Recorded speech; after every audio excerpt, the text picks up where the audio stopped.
I formed a company with Mr. Kazunari Tomi, and the company's name is Studio Alex. We went to Game Arts to promote our business, and we told them we would like to make an RPG game with a compelling story that was something different from other games that existed at that time. After playing the Lunar game, if people would say, we have to live in a more positive fashion, live our lives looking to the future, that is the kind of game I wanted to make. This was the motive that inspired the Lunar game. You had this great story, these characters that you cared about, and you were interested to see how they got together at the end, Alex and Luna. It played out more like a movie than a game because of the animated sequences along the way. It kept getting the player back into the game.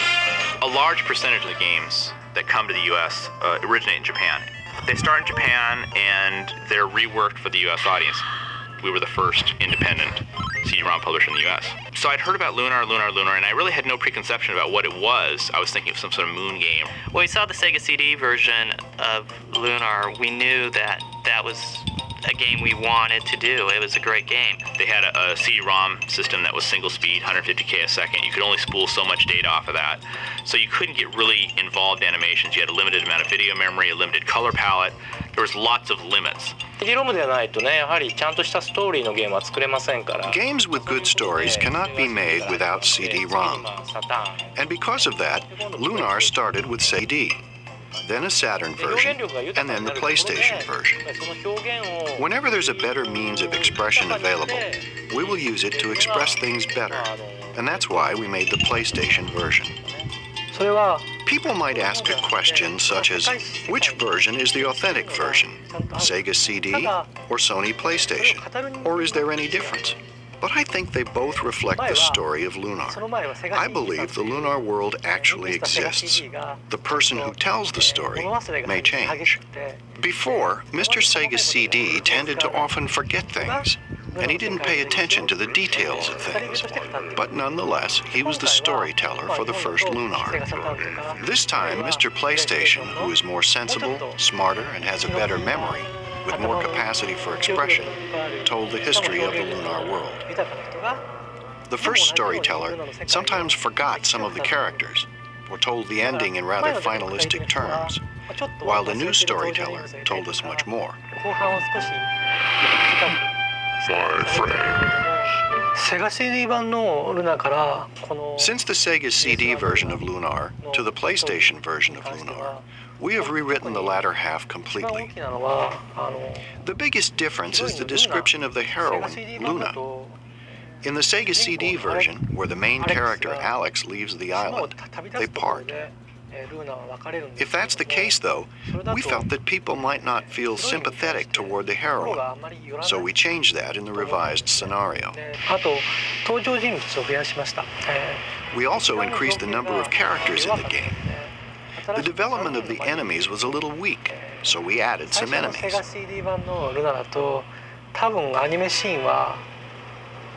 I believe there were only 2 or 3 minutes of animation for the CD version. But now there's about an hour of animation. As for the voice actors, in the first version of Lunar there were only 4 actors, but now there are about 15 voice actors. In terms of imagery, there was quite a bit of upgrading, so there's almost no comparison. There's been quite a few changes actually to the scenario in Lunar. Definitely the characters are older. There's no age actually given, but they're definitely older than the first one. And I think that that was to strengthen the love aspect of it. But also, another reason they were aged, as I understand it, is because the people that had played the original had aged too. And so they wanted to keep it so they could still relate to these characters. Bokusan, his art designs are great. Huge fan of what he's actually done with the Lunar characters and what he's also done with anime, because he doesn't just do game characters. He actually is involved with manga and anime. He's done some very popular stuff in Japan, like Giant Robo animation series. As for special training, I really haven't done anything such as going to a specialized animation school or learning from someone else in particular.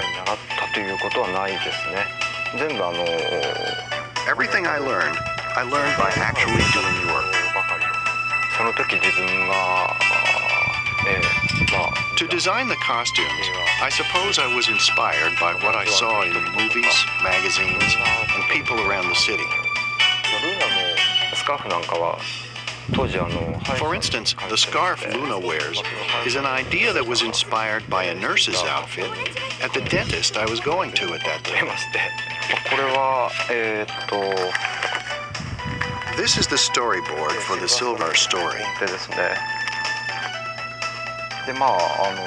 There are about 45 to 46 scenes here.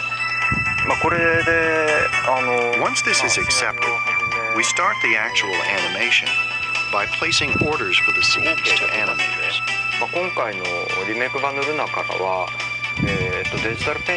For the remake of Lunar, digital paint was used instead of celluloid. The drawings were first scanned and then painted with a specialized software.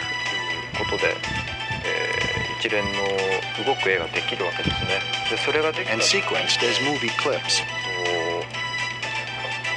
Once that is done, the next steps are taken.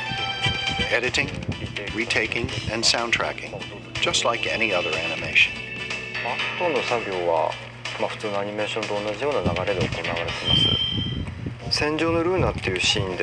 Computer graphics, CG, was used a lot in the scene of Luna on the boat, such as this part where the ship moves. The ocean is a regular 2D background.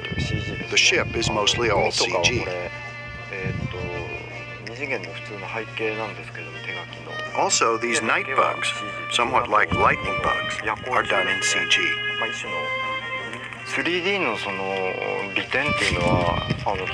The advantage of 3D is that it is possible to create objects that are difficult to draw by hand. First, we give the layout to the 3D person, who creates something that moves like this. We print that out as a wireframe, and we give that printout to the animator. For one scene of Luna, there was this much printout. We gave it to the animators, and we asked them to complete it within a week or so, but it actually took 2 months. The 3D CG was rendered using Softimage. We combine images rendered by Softimage with the images that are colored with the Macintosh. Then we do partial touch-ups. We then complete the process using QuickTime, etc. We edit the QuickTime movies using Adobe Premiere.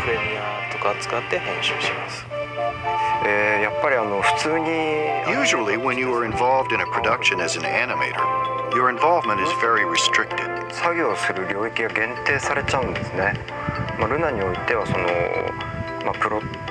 But in the case of Lunar, I was able to be involved in not only the plot, but also the scenario, and even part of the game making.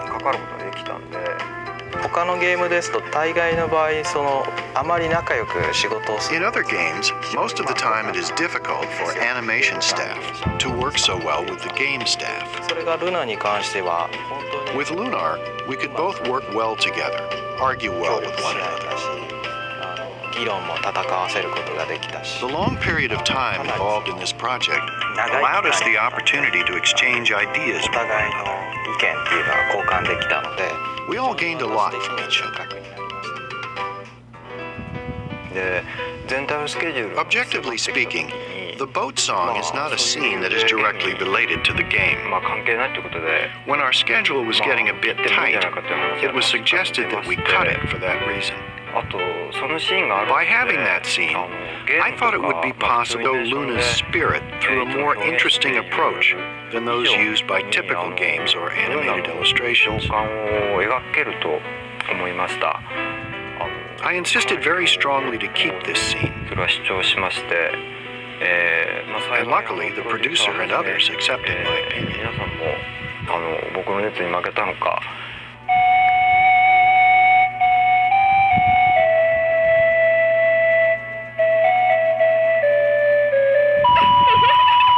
Music makes up the world of Lunar. The magical spells are cast based on the musical songs. And that's pretty much your first scene with Luna, is she is singing. So the music is a very important part of this game.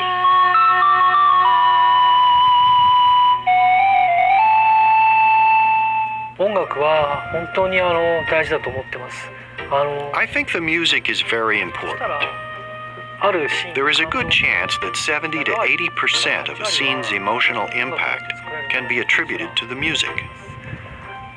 For example, this time we had the very talented Mr. Iwadari from the very beginning, which was very lucky, I think. The music he makes moves people's hearts. I was in charge of the music for the first Lunar, the Mega CD, Lunar the Silver Star.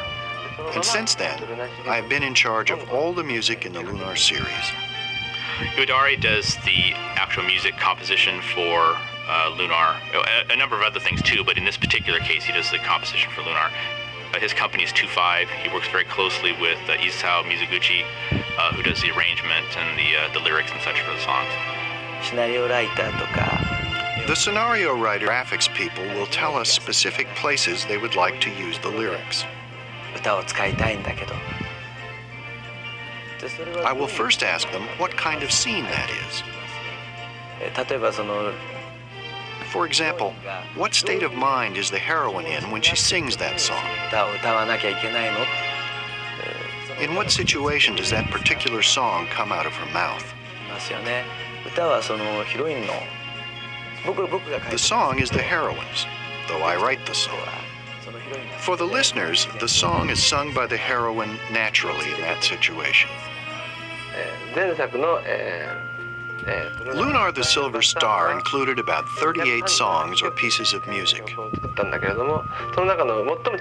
And among them, a main song emerged, which was the song of the festival that Luna sang by the natural spring. This was a very important song in the game. And the image it created was one I wanted to keep. All the other songs were created according to the image of Luna that existed in my mind. These amounted to over 100 pieces of music.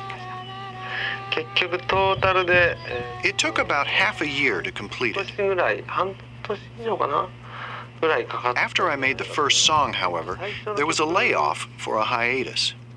But I wrote over 100 pieces of music. So I needed about half a year. Usually when people complete an RPG game, they feel it was great. But for Lunar, because I received cards, I know it is true. I get comments like, I cried for the first time after finishing an RPG.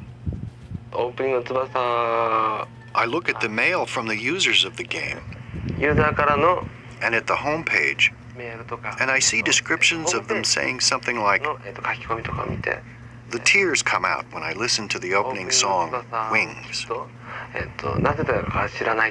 People seem to be attracted by songs.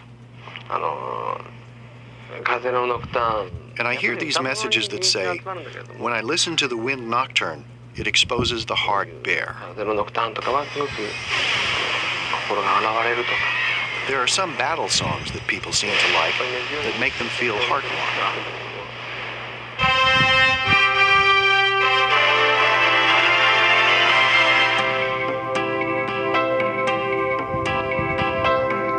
Things you have to isolate when you're looking at a Japanese game, as far as what's its suitability for the U.S., is the language, because there is some stuff that's acceptable in Japanese language even, that you can't use in the U.S. without getting a stern rating. For example, in Cosmic Fantasy II, which is one of the games we did for TurboGrafx, which is a pretty innocent game overall, there was a scene where one of the characters flipped off another one in a close-up.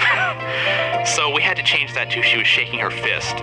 We pretty much take the main plot points, throw away the rest of it, and write it in an American style with a bunch of cultural references that people can relate to, even though it's set in this mystical world, you still have these pop cultural references that allow you to get an attachment to the characters. And people tend to get more involved in something that they can relate to. One of the things we're known for now is the translation. The quality, the fluid way that people speak, the natural way that people speak.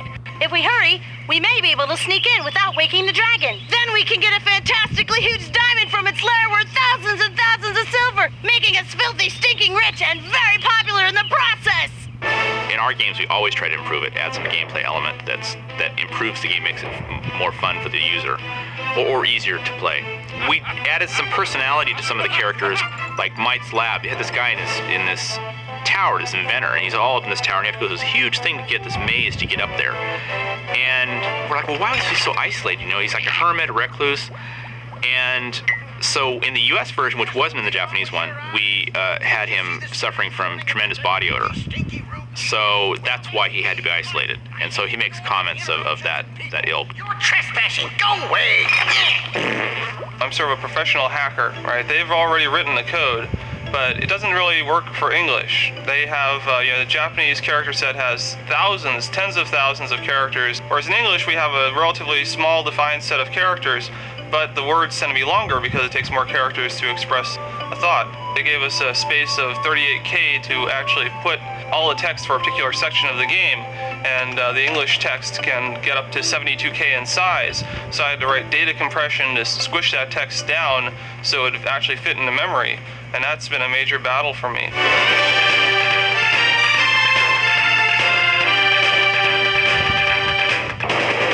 Welcome to the Magic Guild of Vane, Alex of Berg. I am Galleon. My apprentice Nash speaks quite highly of you. He said you cleared the trail for the White Dragon.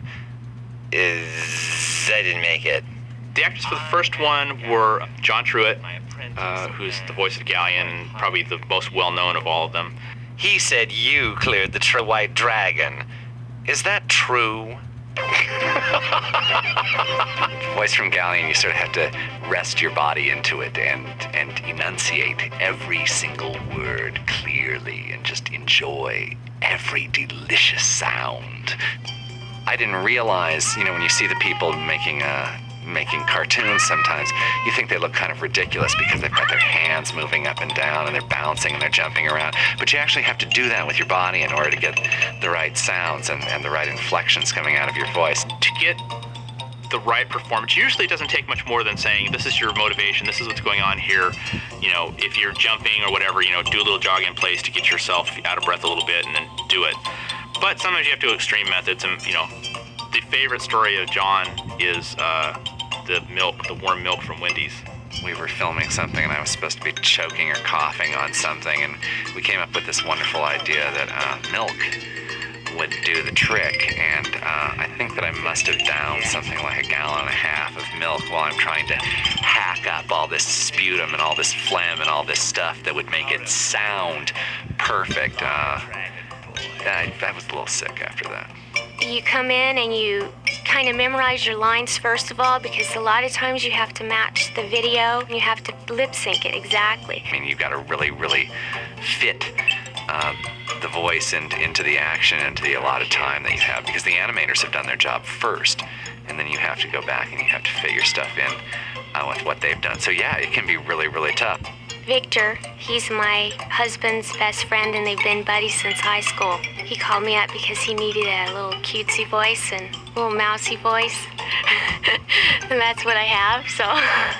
Jackie Powers does the voice of Null again. Well, it's really exciting to come in and there's a huge sound booth and people and cords and contraptions everywhere. It's easy and it's comfortable for me to get into the part of Null, being that he's mischievous and a close friend, and it seems like a likable character overall. And Ashley Angel did the voice of Alex in the first one. Originally, we were going to probably ditch his voice because he had grown up too much, and after having heard his voice again, I'm like, he doesn't age that much, maybe we can use his voice, because it's kind of nice because the character has grown up in the game, and if his voice is a little bit older too, that's okay. I think I'm a lot like Alex. I really do. In what way? I I like to be the hero. I like to be the guy that gets the attention at the end, and I like to be the guy that saves everybody, especially Luna, you know, and she's a pretty hot cartoon. It's a lot of fun, you know, being in the recording studio, doing this kind of thing, being the voice of, you know, a cartoon. Basically, it's acting, and it's what I love to do. And then Hal De La Houssaye does the voice of Quark, which is best dragon voice hands down ever. Cinema anywhere, take your pick. It's a great dragon voice. He's pitch shifted, obviously, but he has a nice rumble to his natural speaking voice so that when he talks, it's just comes right out. You are the first adventurers to visit me in a long time. A dragon is huge, and it's needed to sound huge. So by pitch shifting his voice down, and of course, usually in most cases, the dragon's in this nice big cave, and so that lends itself to some nice big reverb.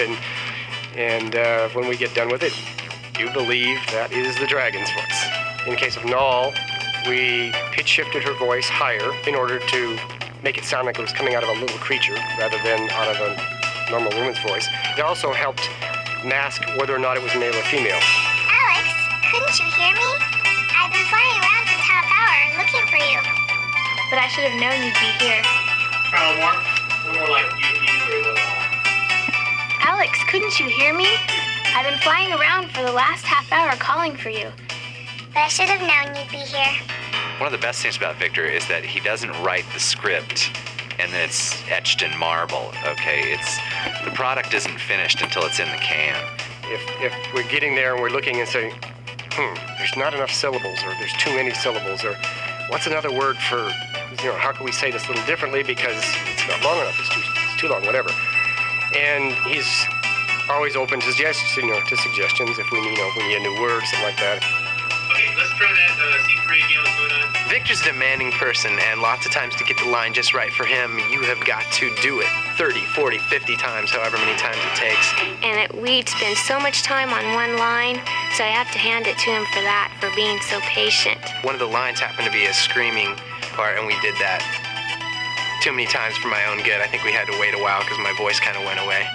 We may have 2, 3, 4 takes of a particular line, and then usually Victor and I will sit down and he'll listen through them and pick 1 or maybe 2 choices of a particular line.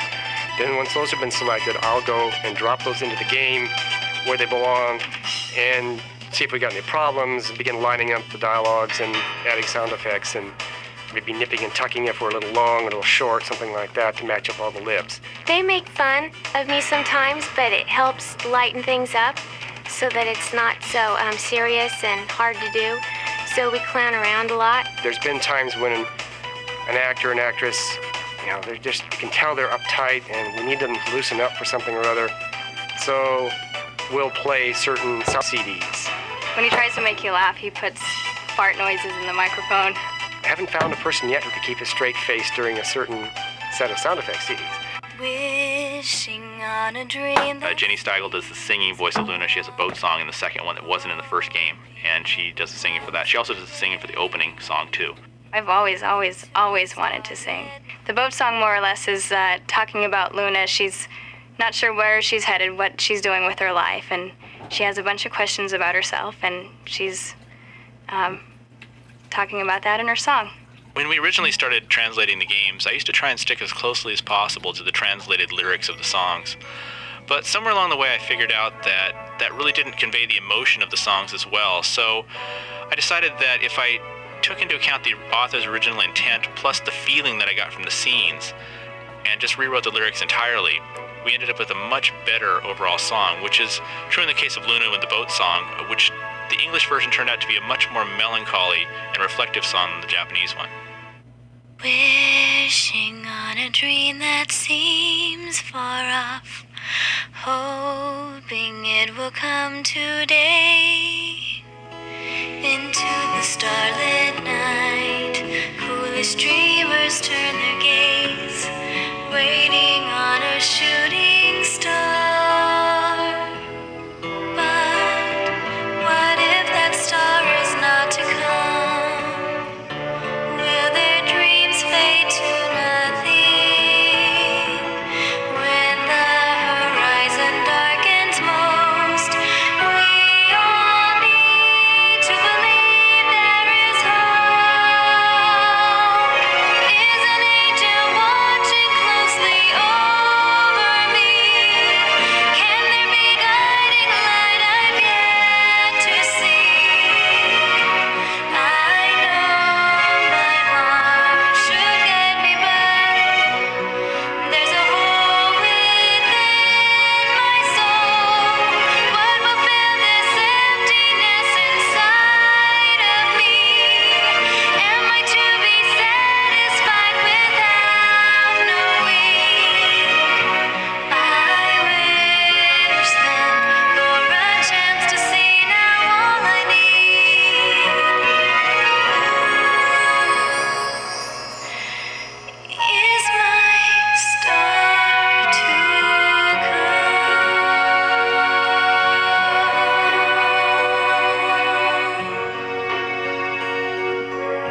checks on everything because we want to make sure that from start to finish the game is handled correctly and properly. By doing this deluxe packaging that we're doing, it becomes a collector's item. We have people that still have our packaging from TurboGrafx, still have our games from Sega CD, and they keep them because it was great packaging. And with Lunar being the great game that it is and one of our personal favorites that we've done, we wanted to create packaging that the consumer wanted. We play games. We're fans ourselves. We just happen to be fans who make games. Pretty much that's a standard requirement for being an employee at Working Designs is you have to like games and you have to play the games. When I played the game, it's probably been the biggest thing of realizing, hey, we did some good work here. We're able to sit back and look at it. Each producer involved with Lunar sought such a high level.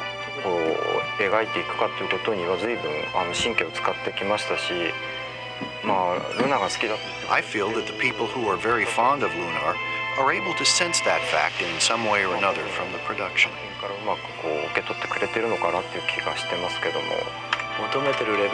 Everyone demanded such a high level.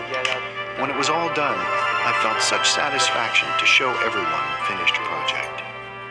It's a huge privilege to be able to be a part of that. And it's a good memory to make, something to tell my children about. I think this re-release of Lunar is going to be big.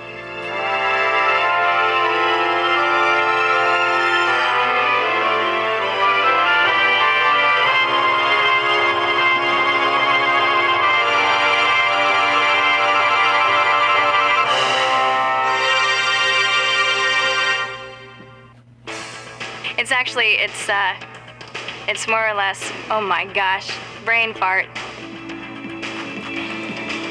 What did you even say?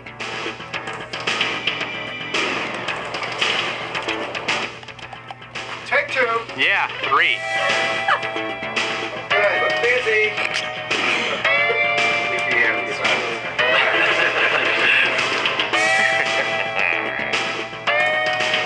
Oh, come on, give it some emotion. Yes, sir. And action. And so, I totally lost my thought here.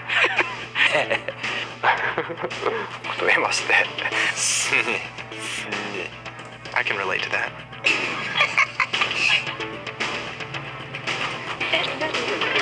Molesting the goddess Athena, it's also so exciting. He's dead based on the fact that he lost his life. Let's do that one more time, please. He's dead because he died. But that's a spoiler, don't use that. Okay. That was really good. I got a nice shirt out of the whole thing, which is kind of cool. You know, I can say, hey, you know, I was in that game. I won't have a nice car to drive or any other clothes to wear, but I'll have the shirt.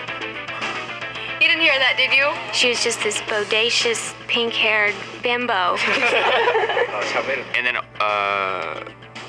well, that's pretty much it, actually.